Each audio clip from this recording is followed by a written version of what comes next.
suddenly you will go away. I'm not gonna be begging you to stay.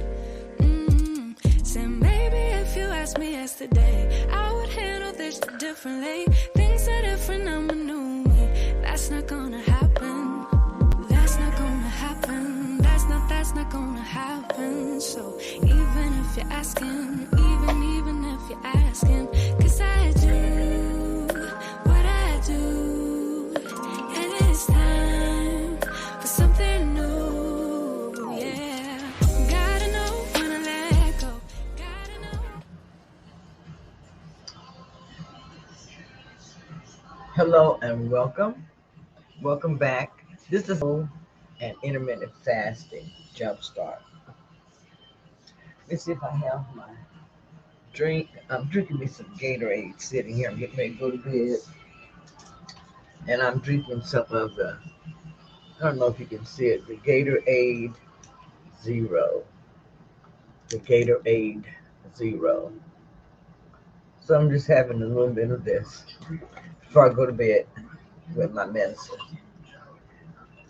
But just to continue with part two, keto and intermittent fasting jumpstart. This is a discussion about starting the ketogenic diet and adding in intermittent fasting. Some of the things that you can expect and some of the things that you can do in order to make this process easier for you. When you are starting on the keto diet, it's very, very important that you're aware of some of the common pitfalls and some of the things that can um, either help you on your weight loss journey or they can affect your health. So, I'm going to talk about some of the things that can affect your health as far as hindering your progress.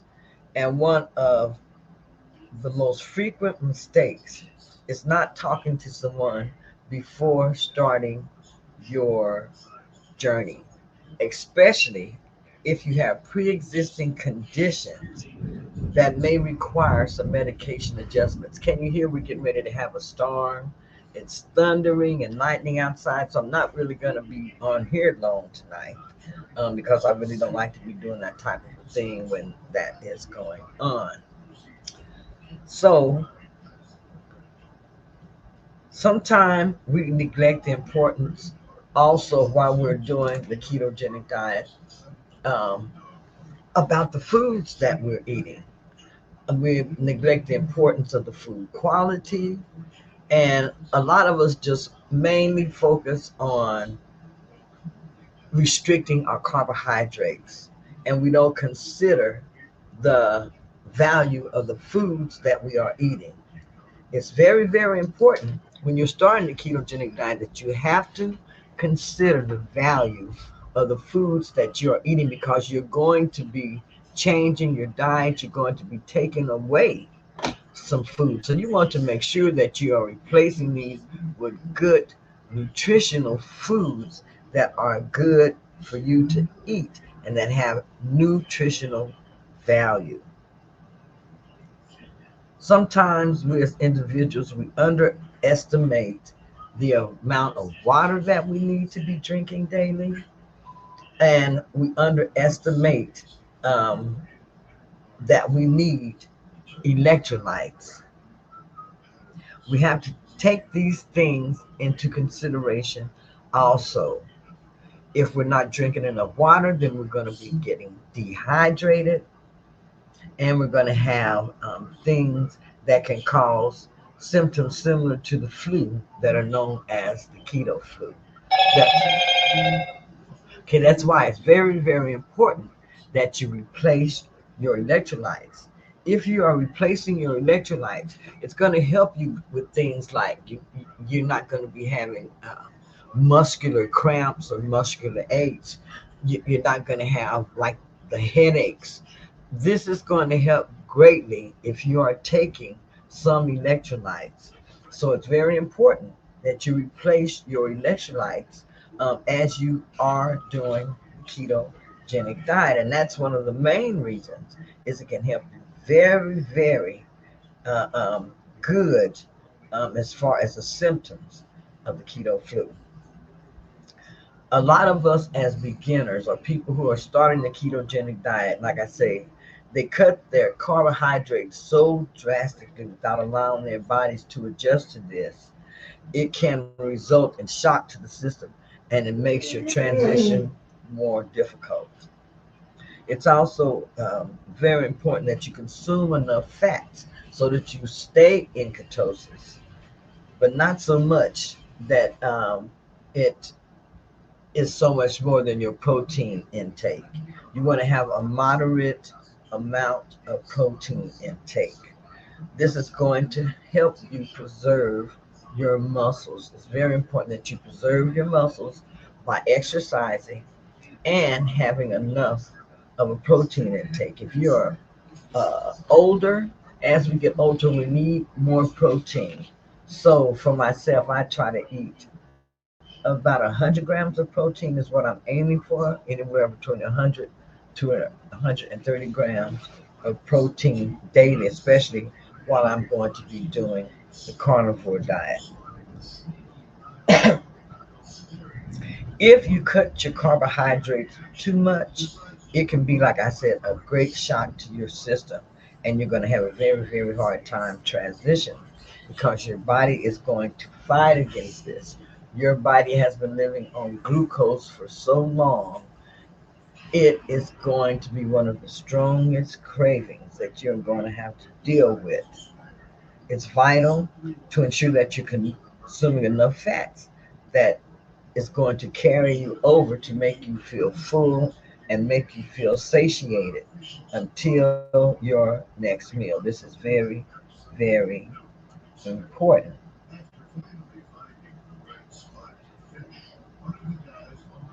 Another thing that's important is making sure that you get enough fiber in your diet. Fiber is, if you don't get enough, then you're going to have some digestive issues. And fiber plays a key role in your gut health. You don't want to start relying too much on the keto friendly foods, the processed keto friendly foods, the box foods, the box keto cereals or the box keto cookies, the boxed uh, noodles. They have so many things that have the word keto on it that are supposed to be keto friendly and they are not. Make sure that you stay away from the heavily processed keto friendly foods. Instead, you want to aim to eat whole foods, especially whole nutrient dense foods, which are very, very good for your overall health. You don't want to make the mistake of not planning for the long term doing, keto.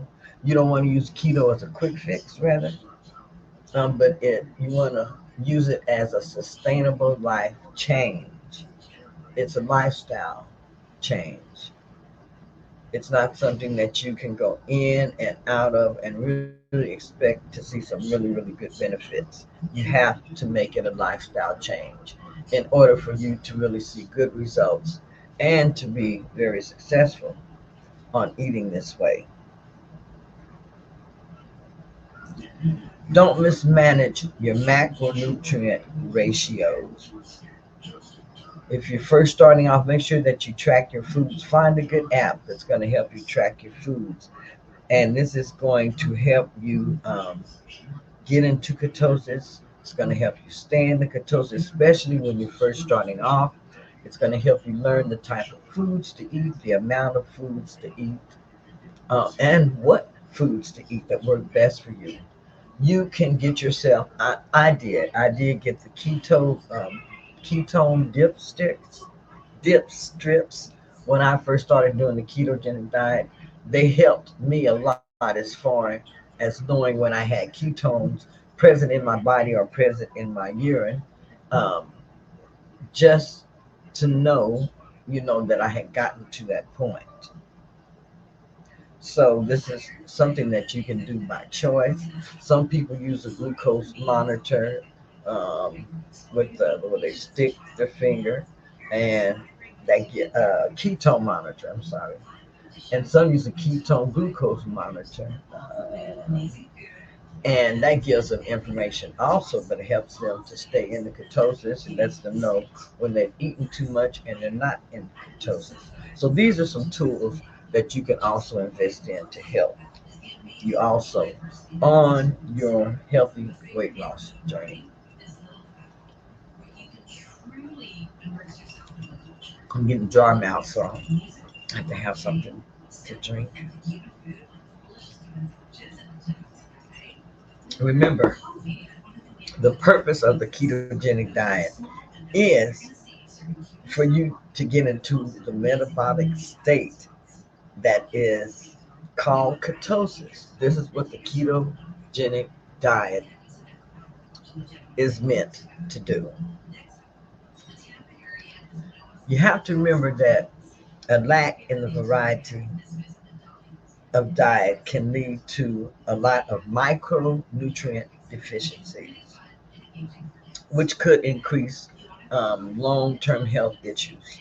So you want to make sure that you're getting a variety of really, really good vegetables, some good fruits in your diet.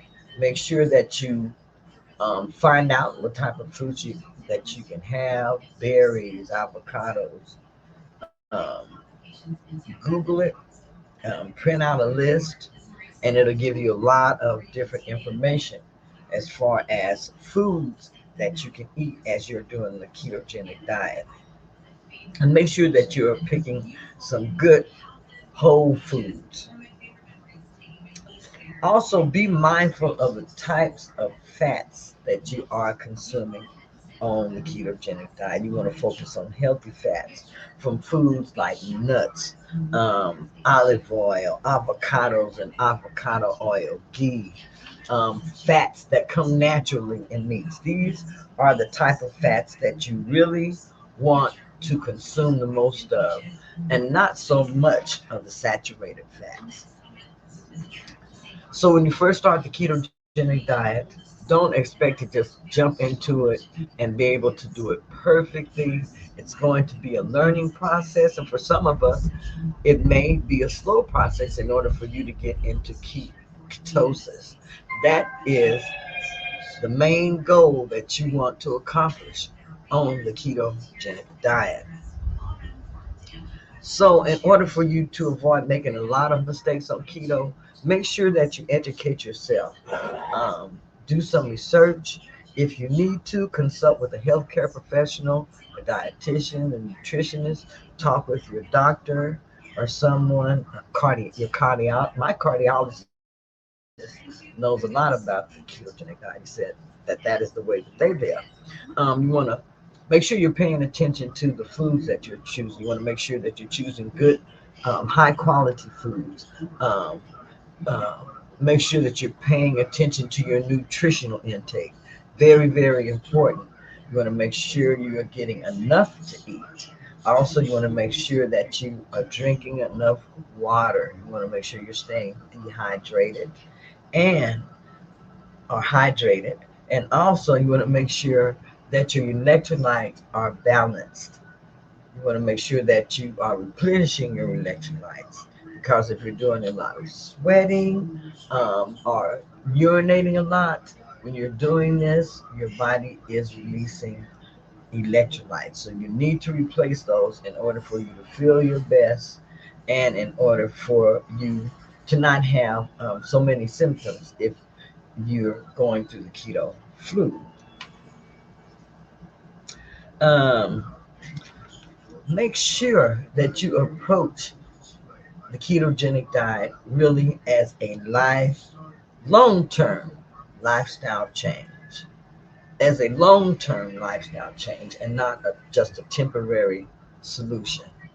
If you do this, then this is going to maximize your benefits on the ketogenic diet while minimizing your setbacks that you could have. So consider educating yourself on the ketogenic diet. Educate yourself on the intermittent fasting by talking with someone who can give you information, a keto coach, a dietitian, nutritionist, cardiologist, your doctor. But by doing this, especially if, like I said, if you have some medical conditions or if you are taking medications, it can give you more insight and more information and help you make some really good decisions about doing the ketogenic diet and adding in intermittent fasting. As I was saying, keto and intermittent fasting combined can be very, very a powerful approach to managing your health and your weight. It's very crucial to understand the basics of both of these diet strategies, how you can combine the two to get the most out of your weight loss or your health journey. The ketogenic diet focuses on high fat, moderate protein, and low carbohydrate intake because what you're doing is shifting your body metabolism from burning glucose to burning fat as its main source of energy or as its source of energy. Intermittent fasting involves eating and periods of fasting, and this enhances the fat burning process that you've already got going with the ketogenic diet. So these two work so great together. A lot of people, they suggest, or I suggest, that you start with the ketogenic diet first to allow your body to start adjusting or getting used to having fat as its primary source of fuel. This is going to make it easier when you start adding in intermittent fasting. So once you get comfortable with doing the ketogenic diet or with your ketogenic routine, then start introducing intermittent fasting and gradually by starting with shorter fasting windows and then increase them as your body gets used and to the changes that you're making in your diet. It's very important to maintain the correct nutrient ratio. So very important to track when you're first starting. You want to eat anywhere from 70 to 75% worth of fat, um, 20 to 25% worth of protein, and 5 to 10% worth of carbohydrates. Is kind of where you want to be when you're first starting out on the ketogenic diet. Um, let's see. Hydration, as I said, and electrolyte balance are very key things during your transition. So make sure that you increase your intake of water, potassium, sodium, and this is going to help you avoid having symptoms like fatigue and headaches. You can add apple cider vinegar and lemon juice to your water.